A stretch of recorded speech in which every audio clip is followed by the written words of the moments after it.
So I'm going to stick myself up top right to cover my own face. I'm just going to let my own game. I am not in the right spot. I'm going to let my own gameplay speak for itself, and I'm going to grab Dell on the phone here real quick. Okay.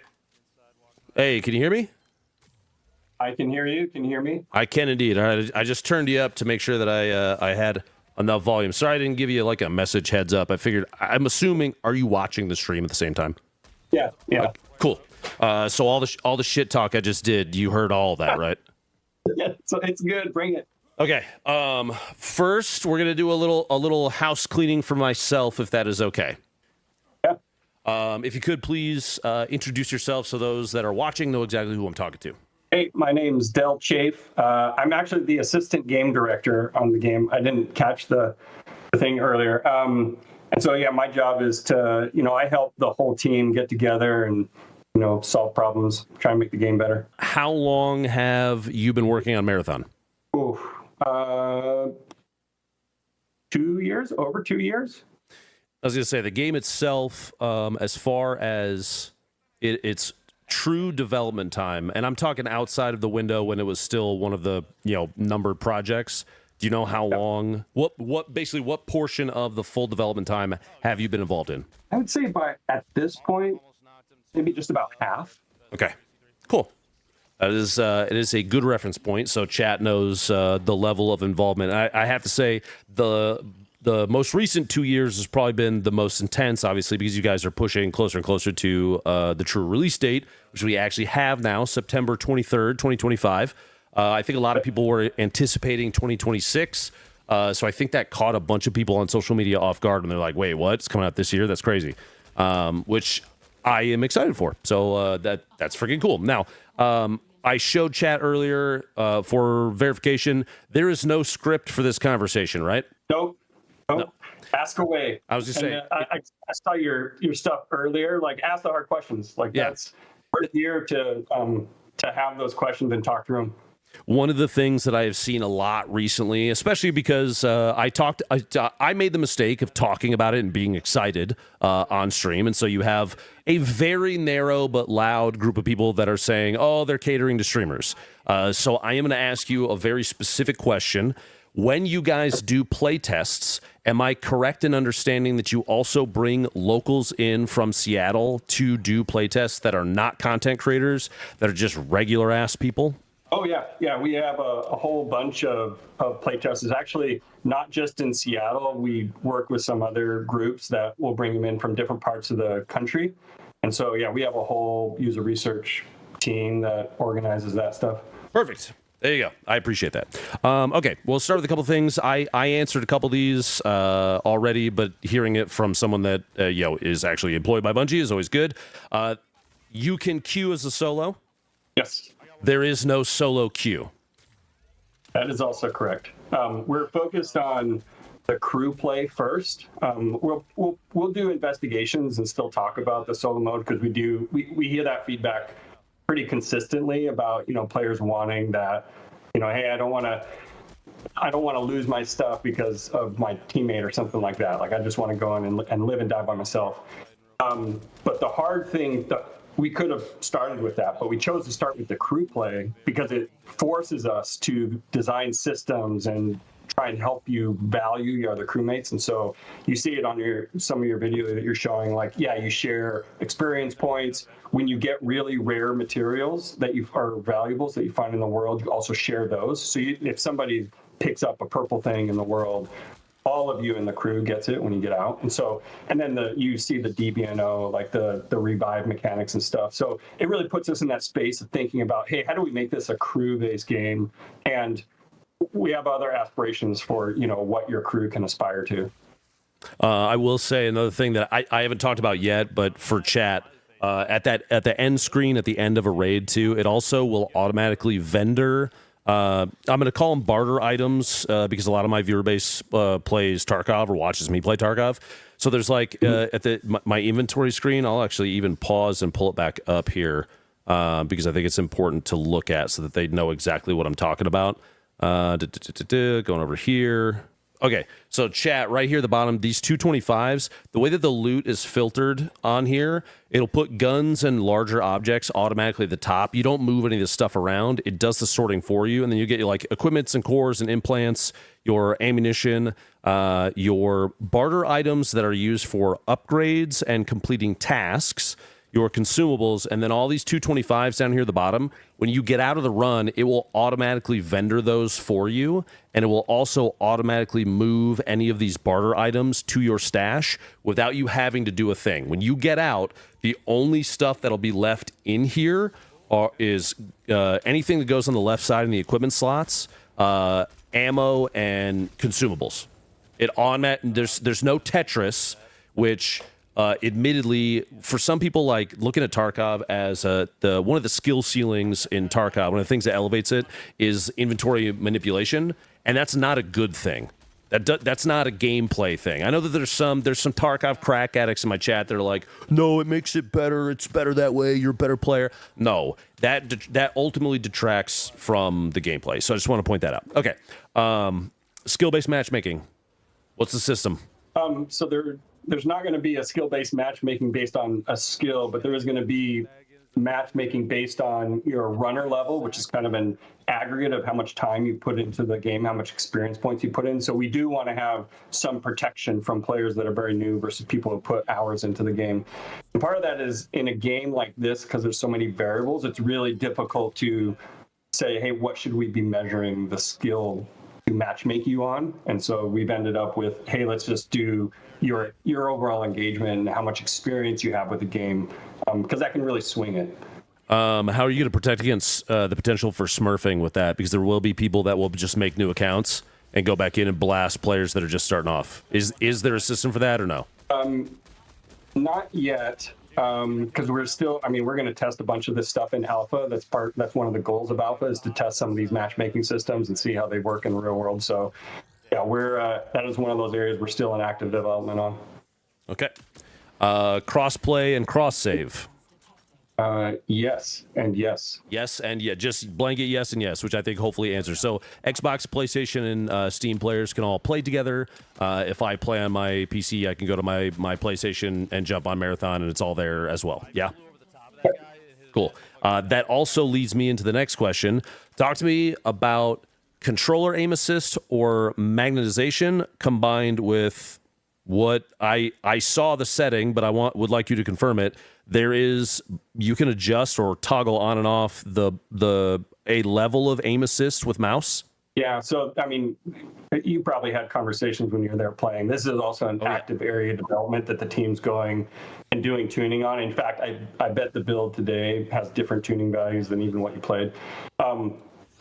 I don't know what the final settings are going to be, because I think that's also a thing that we're working on. But the team is actively exploring, hey, what's the skill that we want players to develop for controller? Because the controller does have some different inputs, like its ability to be analog in your movement, for example, is like better than WASD.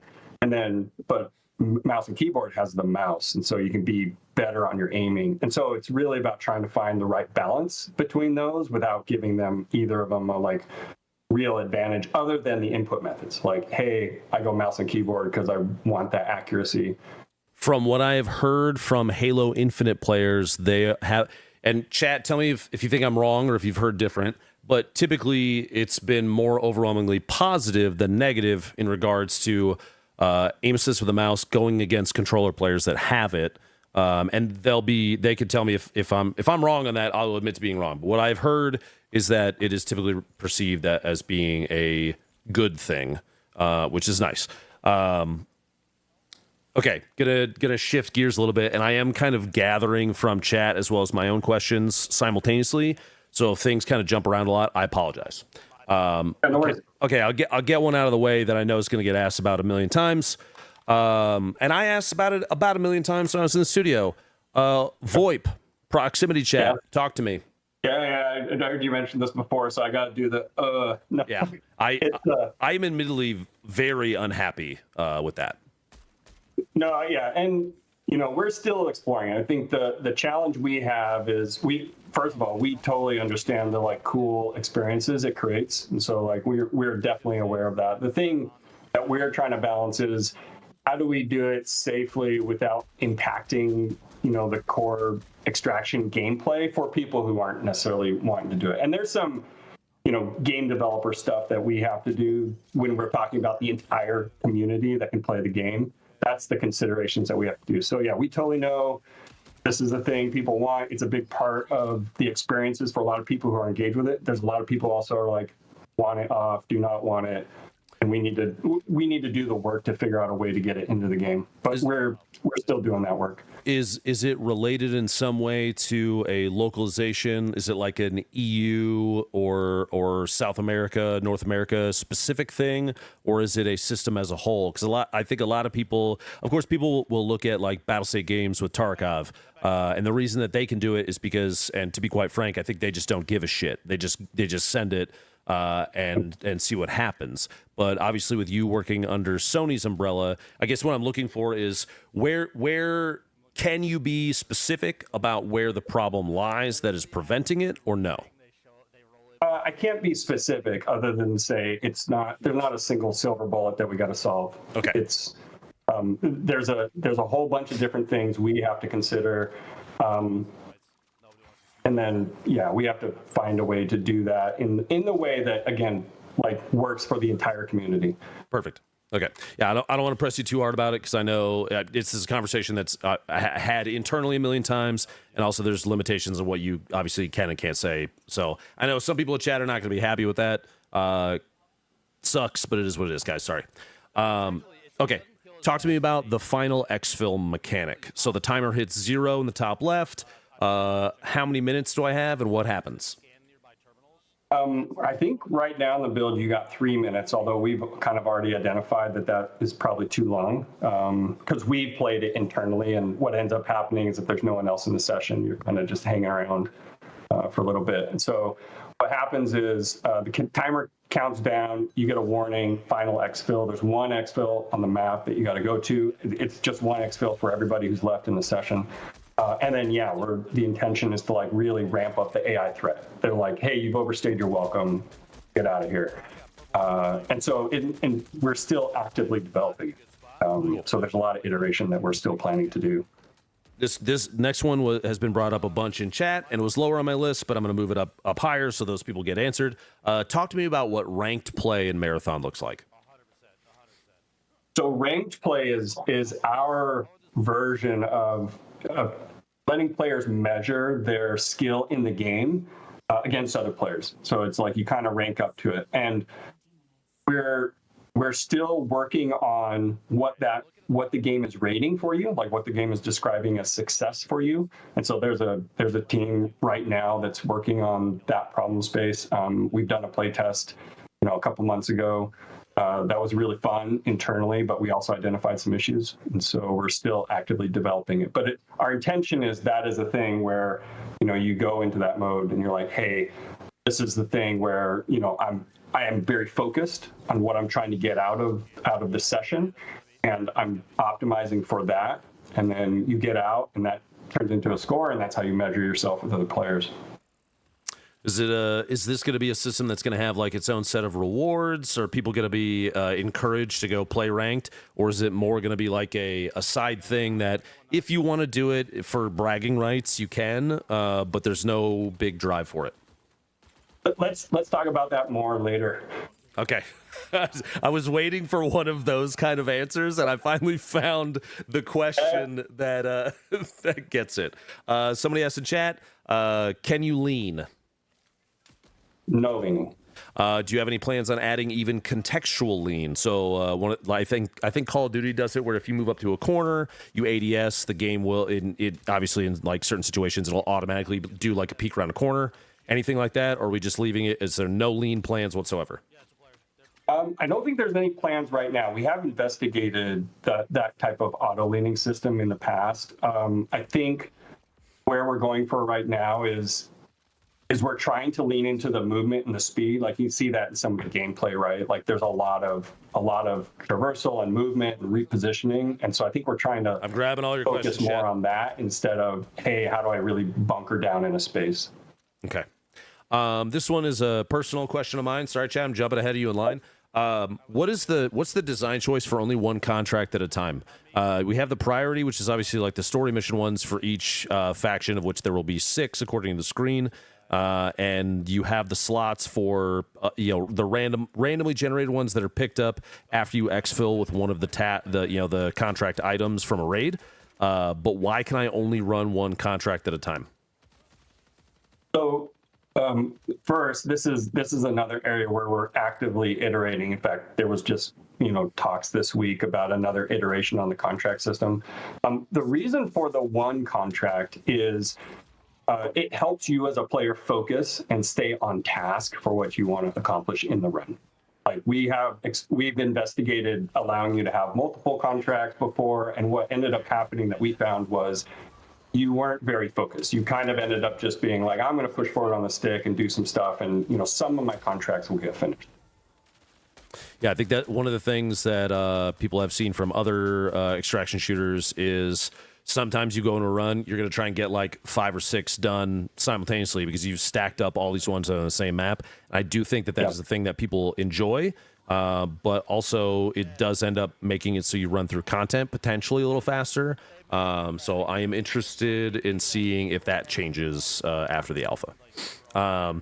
Speaking of contracts, knocking everything out of the park, when you get to the end, as specific or loosely as you want to describe it, what's the end game grind look like? Are you expecting players to like farm certain certain maps for certain things? I know that I'm trying to not give away anything that I know because I don't certain things might be and might not be. Yeah. So talk to me about endgame.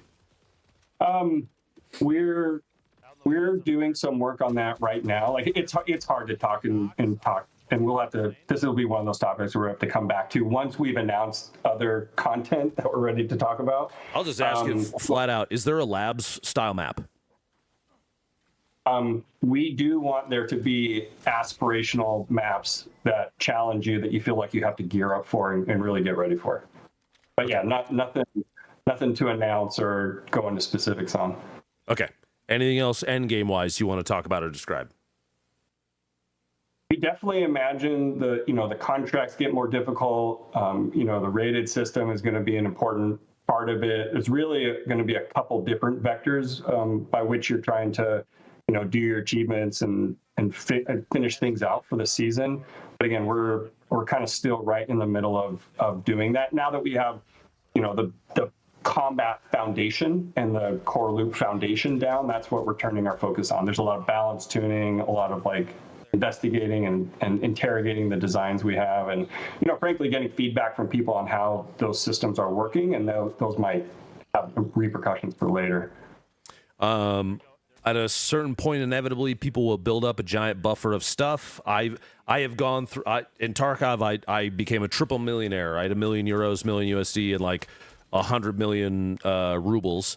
It gets to the point where you're just kind of running the same thing over and over again. Are we going to see wipes at any point? Yeah, there's seasonal wipes. How often are those going to be? Each season, I don't think we've announced how long our seasons are going to be, but it'll every time we have a seasonal wipe, we'll do a count.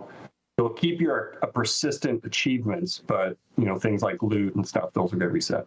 You plan on doing anything cosmetic for people that hit a certain point in the storyline by the end of the wipe, or complete everything, or a certain rank and rated, something that they can? I think one of the things people would like to push for is, why do I keep playing for 2, 3, 4 months as often as I do? Because Bungie has a history with Destiny of making a game that is okay to pick up and put down in succession, right?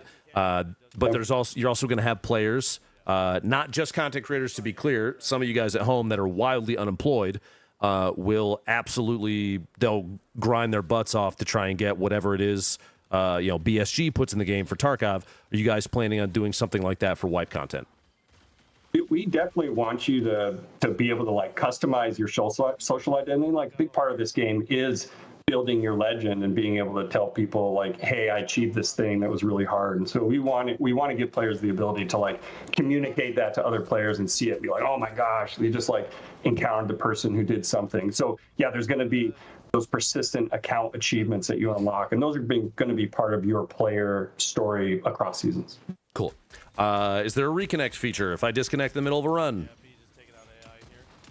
Yes, we are trying to do a feature where if something happens that we can detect, that we try and reconnect you.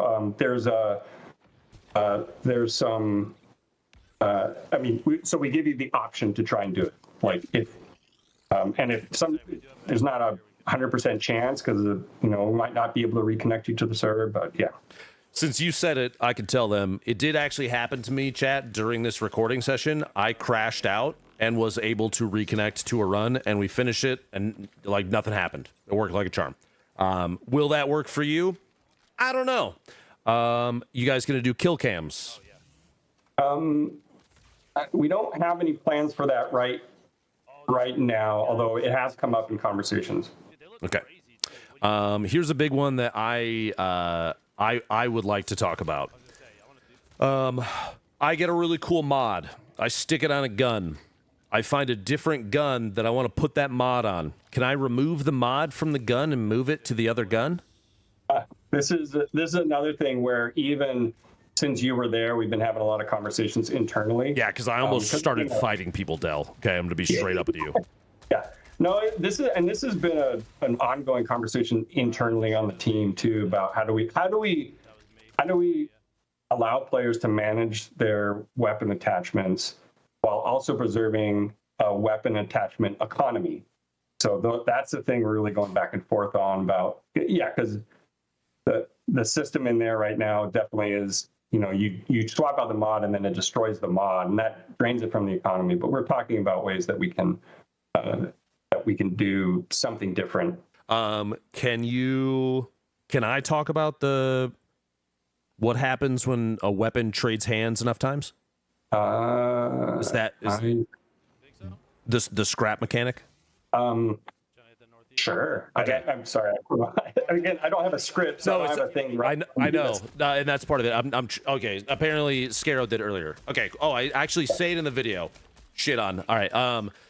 So one of the things that with the mod thing that I understand what you guys are trying to do. The fear is, and this is more for chat than I think for you, Del. The fear is the economy balloons so much that everyone's running all gold attachments, all gold shields, everything, right? So you have a system in place right now, chat, where as a gun trades hands enough times, it eventually gets to the point where when you try to go loot it, it's going to have like a watermark on it that says scrap, and you're just going to get the monetary value from it. And it disappears, you get the credits, which is cool because it just goes into a one stack and you're good to go.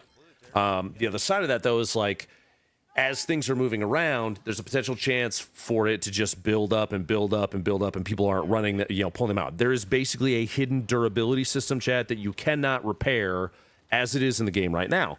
The problem is, like, you were going to end up having guns that build up these gold attachments on them if you find them loose, and by not being able to remove a mod, you don't get to make the choice to move that to another gun, which I didn't like because I feel like that removes player choice and creativity. If I get a mod, it goes on a gun.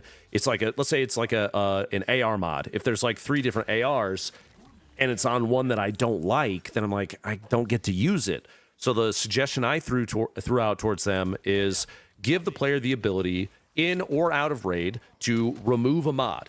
But it is going to destroy the gun and all the other mods. So you can rip one mod out of a gun. Let's say you kill a guy, he's got a purple and 2 gold. So you're like, I got to choose one of these, pull that out. Or maybe you just remove you pull the whole gun out, right? Or maybe it's like a purple mod that you have a duplicate of and another purple mod. And you want to like, I want to hold on to 2 of these because I really like this mod, but it's going to get rid of the other purple one. Giving the player choice and still clearing out part of the economy by destroying guns. Now, am I a developer? Absolutely not. Is that a stupid idea? It might be. That's not for me to decide.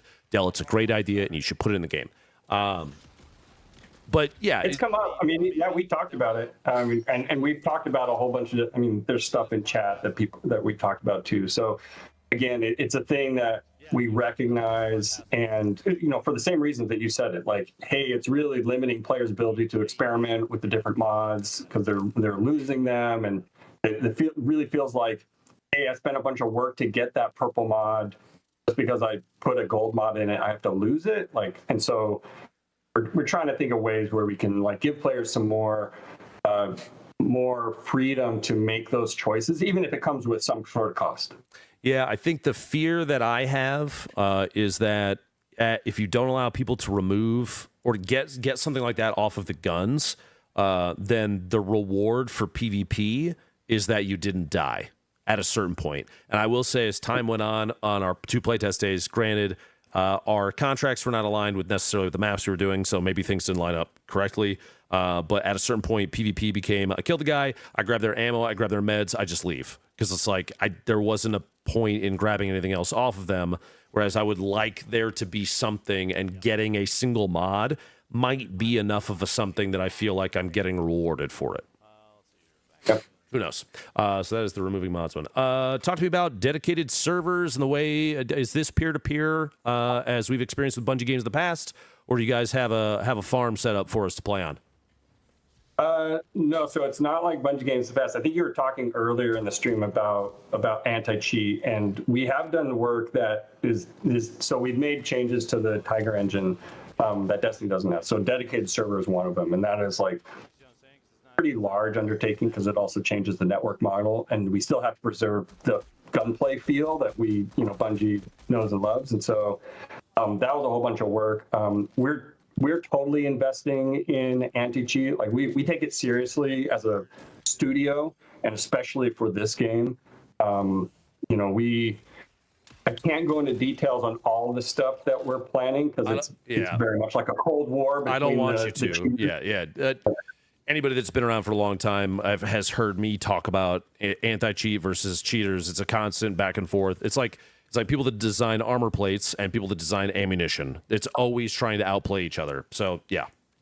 Is there, let's say you do die to a cheater, is there, some games have done compensation for that in game, like, credits or getting gear back or anything like that? Is there any plan to do anything like that? We don't. It's part of the conversation we're having about it. To say it, that concern of like, hey, I just lost my stuff because somebody was cheating is the same concern we have internally. We're like, hey, what do we do here in these cases where we can detect it and actually show it? So those are all things that we're talking about right now. The big focus is the underlying anti-cheat systems we have. Like that's the big thing, but definitely the policies of, hey, what happens when we do detect this kind of stuff is also active, definitely part of the conversation. Any plans for future modes for the game beyond just the extraction mode? We've seen Tarkov Arena. Granted, the player base for that isn't huge, but it's being asked, so I figured I might as well pass the question along. Yeah, no, nothing to talk about or announce now. Our focus is pretty much on just landing the core experience, making that as good as we can, and getting all the feedback and doing the iteration stuff. Any plans for a hideout-like passive feature? We have talked about it. Like it's not something that we can announce or anything, but definitely we think it would be cool. I got 2 really big ones at the bottom of my list here. That I guess I'll go to those next. I wish you the best of luck on these bad boys still. First one is talk to me about customization of the character. One thing that a lot of people referenced the video, which the cinematic, which was I saw it at the studio in the theater. People saw it at home on their screens. I think it was wonderful because watching it, it felt like I was watching a third-party, camera shot of me playing almost. But one of the things that was in there is glitch specifically. I like using as a reference point because I've seen all the screenshots on Twitter of all of the different cosmetic stylings of glitch flipping between all the different times that they've been rebuilt. The shell's been reprinted. What is customization in this game going to look like? You will be able to customize your runner with skins. I can't really go into more details on it other than to just say that. And that's like the visual identity customization. There's also customization of the playstyle, which is all the implants and core and things. Yeah. obviously the stuff that shows up in the equipment screen, like what's right here, chat, these are the things that are going to change the way your character plays and runs. Are we going to get, it's going to be like Apex where it's just a skin for the whole character? Or are we going to be able to change like heads out, add cloaks, change the shoes, that kind of thing? How granular are we going to be able to get? Can you talk about that? We will talk about that later. I'm trying, chat.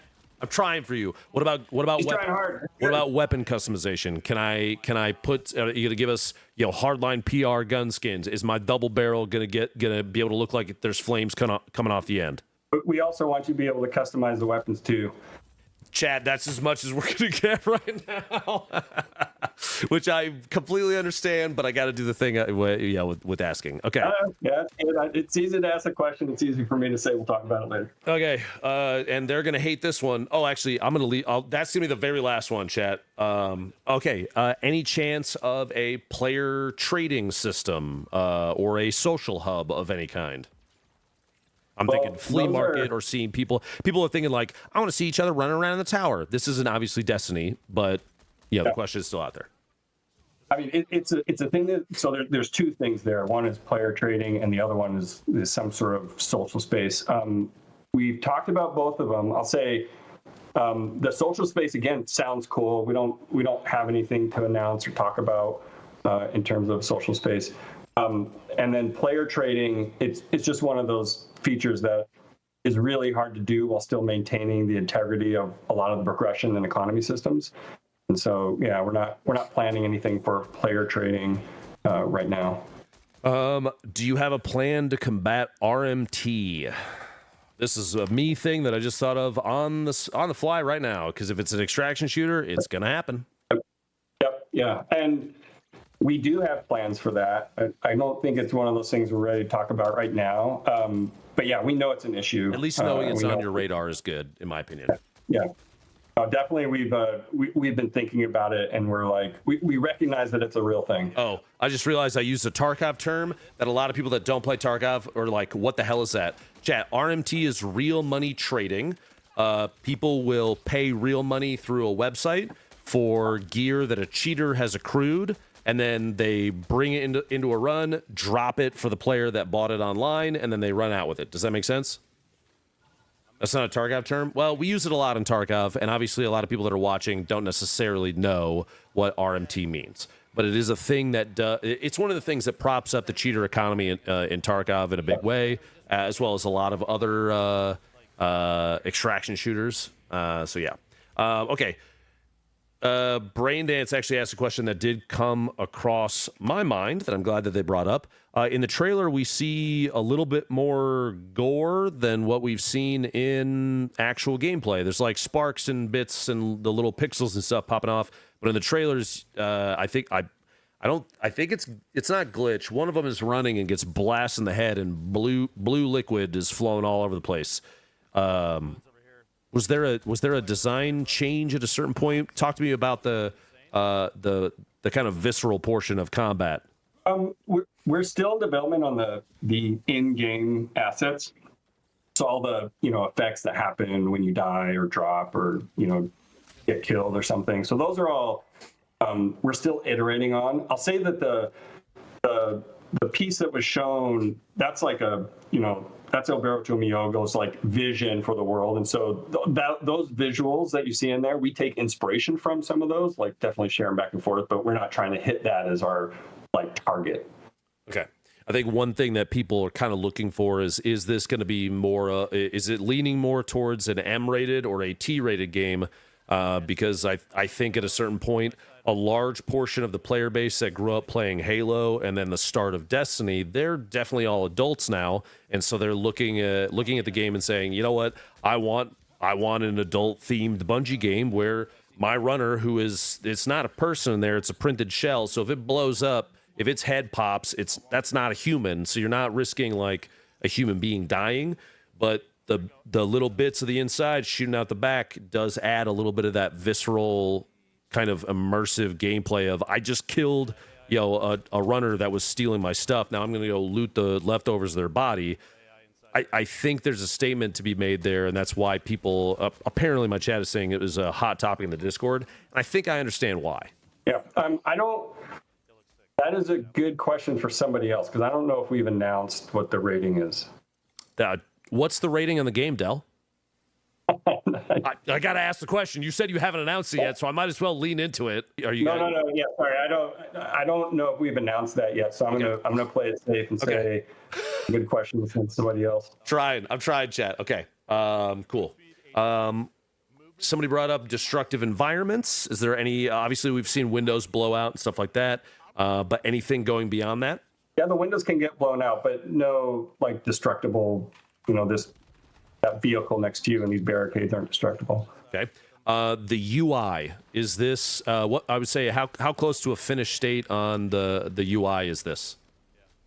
What I can say is it's an area where we're actively going through development right now. Like it's still one of those, and when you get close like to shipping the game, there's a lot of iterations that come in that people have been working on for a long time, finally make it into the game. So this is UI and on a lot of the screens is stuff we're working on right now.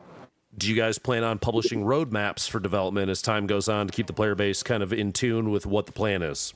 Yeah, we definitely are. I mean, one of the things we really want to do, and why we're starting this right now, like I'm talking to you, is like we want to have this communication, this back and forth. Like we want to be able to share, hey, here's what we're thinking about. Here's our roadmaps. Like here's stuff that we think you all care about, and then you all can be like, yeah, we do care about this, or we don't care about that other thing. Like help us prioritize the biggest issues. So yeah, we're definitely going to be having more of those conversations. We have seen UESC. Where's the rest of them, man? We're gonna see more of the old school marathon show up in this game. Yes, I hope. That is not a thing I can talk about. Although we are really excited. I mean, one of the things that we're excited about this game is to explore this universe. Okay. My chat is good. They're like, yeah, this is something we're discussing. They're typing it out now ahead of time. The last question I have to ask you, sir, is probably going to be the most difficult one. Let's talk about monetization of this game. One thing that I have seen overwhelmingly in the past from the Destiny player base is complaints around price, Eververse, the price of cosmetics, and that they feel as though they are potentially being taken advantage of in certain ways. Can you talk about what is coming for monetization with Marthon, what the entry-level price for the game is going to be, additional tiers of the game, that kind of thing? I can't go into details. That'll be one of the other things that we talk about later as we get closer. I can say, Marathon's going to be a premium game. It's not a full-price game. Yeah, so I saw that on Twitter. That leads me to believe, and you're not going to answer this, and that's totally fine. This is more me talking to chat. My initial reaction to that, chat, is that it's not going to be, $70, $60? I'm hoping it's going to be $40 or $30 then at entry, which means from my experience, I think that means monetization will potentially be heavy in the future, which I'm not going to lie to you, does have me a little scared. I don't necessarily want to pay $20 for one skin. That makes me kind of afraid. I also recognize that Bungie is a business, and you have employees to pay and content to pay for the development of. I get that whole thing. I think a large portion of the player base just doesn't want to feel taken advantage of. And that's not really a question. This is me just, I guess, extending a plea into the ether of please don't gouge us. And I know that's not your decision to make, which is why I'm not asking you, Tell.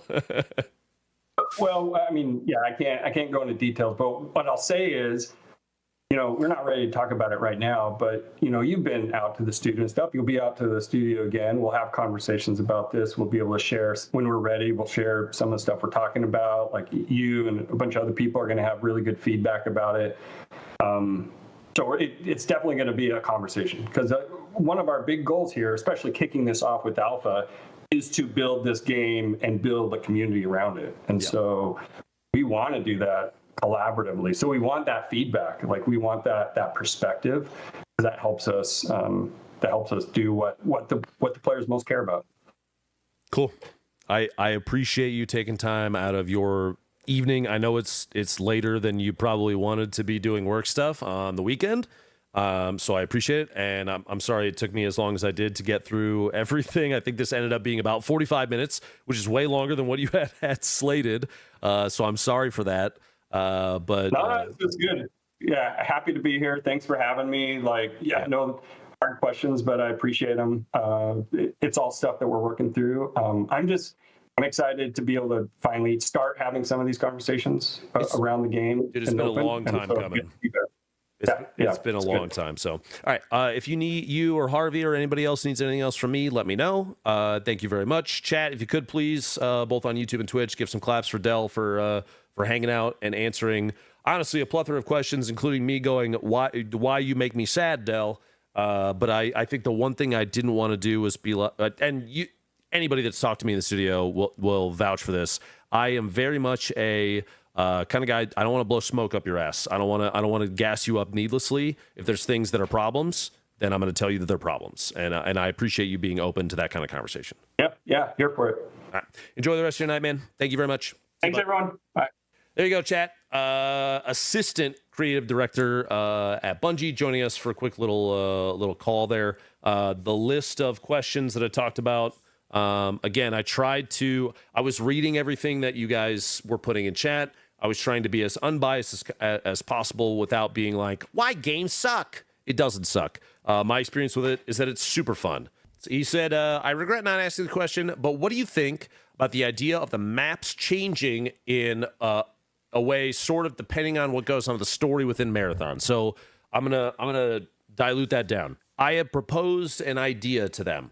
I said, is there a world in which, as you play through priority contracts, their story missions, their the main tasks or whatever, that when you hit certain story beats, the map has things that adjust to it. So like you're only playing as people that have gotten to that point on the map, right? So let's say once you complete contract number 10, 11 and onward is on map version 2, and then like 30 and onward is on map version 3.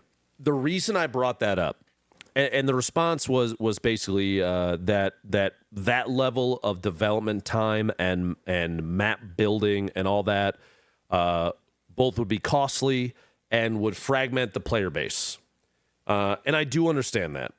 That is a thing that I knew that going into the question of saying, hey, as you break the game apart, it does become an issue. But the overarching problem that I was attempting to see if we could mitigate, that I reiterated to them a number of times to a number of different developers there, is that the game that they have at a very basic layer is Delta Force operations in space. And that's fine. That's totally fine. The operations mode in Delta Force, a lot of fun. I think the reason that it didn't hook me, Delta Force didn't hook me, is because Tarkov exists. And maybe because there is a fundamental aesthetic and gameplay style change between Delta Force operations and what I've played with Marathon, maybe that will keep me hooked. But my biggest fear for the game is that every 3v3 PvP engagement was one team gets a pick and then you collapse. One team gets a pick and then you collapse. That's every fight. Tarkov is different, and I made sure to bring this up, is because in Tarkov, if I get a sniper kill on a guy, I know he's dead. I know he's dead. That guy's not getting up. But because you can revive people, the DBNO system, people get knocked, they crawl into a corner, they get picked back up, right? Or you thirst them, right? They could still get picked back up. If you thirst them, you can loot them and grab them and leave. In Tarkov, you kill a guy, that guy is dead. And I want to be clear, the TTK that you see in my gameplay video that I put on YouTube, that's faster. Everybody is more lethal than they were before. And the revive system, in my opinion, is not a cop-out. It is a way to make the player feel like they are still involved, in the same way that revive cards in Fortnite for the gameplay experience, because fundamentally, Marathon is not a hardcore extraction shooter. And that's the bottom line. A lot of people, a lot of the comments I've seen in chat, on Twitter, Instagram, TikTok, whatever, is that the game, everyone's like, well, why not this? Why not this? Why not this? Everyone is looking for a hardcore extraction shooter. It is an extraction shooter. It is an arcade extraction shooter. And that's why. That's the bottom line. And for me, I have a fear of stagnancy, because making a game like Tarkov, I think a lot of people don't understand how fucking risky that is. It just is super risky, dude. To make a game that's really hard, that's punishing. Tarkov doesn't respect your time, chat. It doesn't. It doesn't give a shit about your time. You spent 30 minutes building a kit, moving this stuff together, get into a raid, 7-minute queue, get in. You are dead in 30 seconds. The game does not care. You have lost your shit. Get out. And no one's going to make that game. No AAA dev will make that game. Sony will not greenlight that game. They won't give that the thumbs up. They will smack you on the ass and say, go back to the drawing board and make it more accessible. And that's fine. To be very clear, that's fine. But that might be, for me, the thing that after a certain point I will reach burnout on. Mate, I don't know. Ultimately, it's like the bottom line for all of it is that the game is not Tarkov. It can't be Tarkov because no one will build Tarkov. Nobody will do it. I thought, and I want to be clear, there are pieces of this game that were in there years ago that are not in there in Marathon now. They've removed things. I will just tell you that. I probably can't tell you what. It's probably NDA'd, but there's things that have changed, right? Genuinely, the gameplay is very fun. I'm not lying to you. It looks beautiful when you're playing it on your screen. It runs immaculately. I think if I remember right, they said they were running 4070s at max settings, and that those bitches were cranking 200 plus FPS at 1440p. Only setting I changed for my gameplay is I turned off motion blur. Otherwise, my settings in my YouTube video are maxed. It's pretty nasty. It was chat. I'm not lying. It ran extremely well. It ran better than my experience with running Destiny, and I've always felt like Destiny runs very, very well. With CPU, I think they were 13th gen, no frame gen. Did have DLSS. It was set to DLAA, so it was rendering at native, and still felt like it was pulling 200 plus FPS. It was good. A lot of people are being super negative. I've seen a lot of super negative stuff, commentary around the game, and it is a little disheartening. I understand that people are jaded. The Destiny community, more than any other, in my opinion, is louder about annoyances than anyone I think I've ever seen. Does it feel like the cycle? No, it feels like Delta Force. How do you think this game will do on YouTube from a creator standpoint that does not live stream? The same as Tarkov. Maybe a little worse. I should have asked about contract variation. That was one thing I wanted to bring up with Dell. We in our playtest, this last playtest, we didn't get a chance to see a lot of the variation of contract styles. Pretty much all of the ones we did were like, go here, get this thing, leave. And I'm hoping desperately that there's more than that. There's got to be like, go in, kill other player, or kill runners, leave. Kill UESC, leave. Grab this thing, try and find this thing from this spot. That kind of thing. Sound design with gun abilities. Sound design, that's the thing, is there's so many questions that I could have asked. I just knew that I was supposed to only have 25 minutes of his time, chat, and I took up 45. So I apologize for that. There are high value loot items you can find in the same vein as the LEDX. It makes you want to instantly extract. Yes, I will say they did a pretty good job. Okay, I can give you. I think it was it in one of the gameplay videos? I'll give you an example. Some of the mods that are purple will change things like the number of rounds that shoot out of a gun. It makes the railgun go from a one shot, or from like one round and you just break shield, to a fucking one tap machine, bro. It is nasty. And that's only a purple. You get that thing, you're like, let's get the fuck out, boys. Dude, 100%. I will say audio was actually pretty good. Once I cranked the volume up, I could hear footsteps. We didn't really get a chance to do testing on distance, so I can't really speak to that too well. I could hear people move when they were about to be up my shit. So like you got awareness, but it wasn't overly loud. You could hear gunfire pretty far away, so you knew to push for fights and stuff like that. Any engine-related stuff, it's running on Tiger, chat. If it's in Destiny, it's probably in Marathon. How's the bullet magnetism? Not overly strong, with the exception of one time when I think Cameron was running an SMG and it felt like his gun glued to a UESC guy. Easy to tell who your teammates are? Yeah, they got markers above their heads. Are there flashlights? No. My question is, do you think they're releasing around the best time? Borderlands released around the same time, possibly GTA 6. Okay, we had a discussion about this in the studio, specifically. GTA 6 release date, fall 2025. That's not confirmed yet. I'll eat a shoe if I'm wrong. If any other game comes out the same time or immediately after GTA 6, it ain't doing well.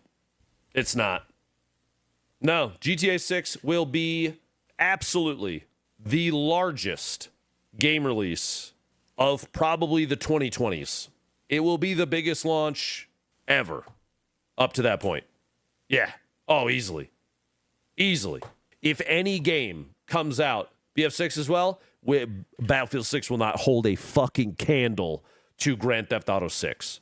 Half-Life 3 would not compete. There will not be a game that goes up against Grand Theft Auto. No one gets in the way. Yeah, dude, it is the gaming equivalent of a black hole. If as soon as another game steps inside the event horizon of GTA 6, bro, that shit is gone. And it's not even coming out on PC at initial release, dude. It's just on PlayStation, right? Or is it or PlayStation, Xbox? It's console only at release, isn't it? So you're only getting 2/3 of the initial hit. And then we're gonna come back around in another like year. And they're gonna go, Psha! Mods and online playing shit, go! And then you're like, and then it's fucking all over again, dude. I don't think anything dethrones Minecraft. Bottom line is this: I hope the game's good. I hope it comes out. I desperately hope that it has long-term staying power. When it hits, I'll be playing the shit out of it. Simple as that. Will it stay? I don't know. I hope so. Oh, I didn't ask him about sex. The whole interview's chalked. Throw it away. When are they adding sex to Marathon? And NFTs. God, fuck, man. Chad, I'd like to formally apologize to the entire player base. I let you down. I had an opportunity with the assistant creative director of Marathon, and I fucked up. One of the most important questions about the game, if not life in general, was not asked today, and I'm sorry for that. I needed to ask, will they add sex to Marathon? It's what you, at home, the basement-dwelling virgin, needs to know. Will you be able to experience a direct connection with your love robot while doing runs? And I fucked up. And I'm sorry for that. I hope that you can give me the time to improve as a person. I'm going to be hitting the gym and buying a dog, as you've seen from many other content creators when they fuck up. I will be back, and I will improve myself. For you. We'll see you next time. Use code DrLupo. Use code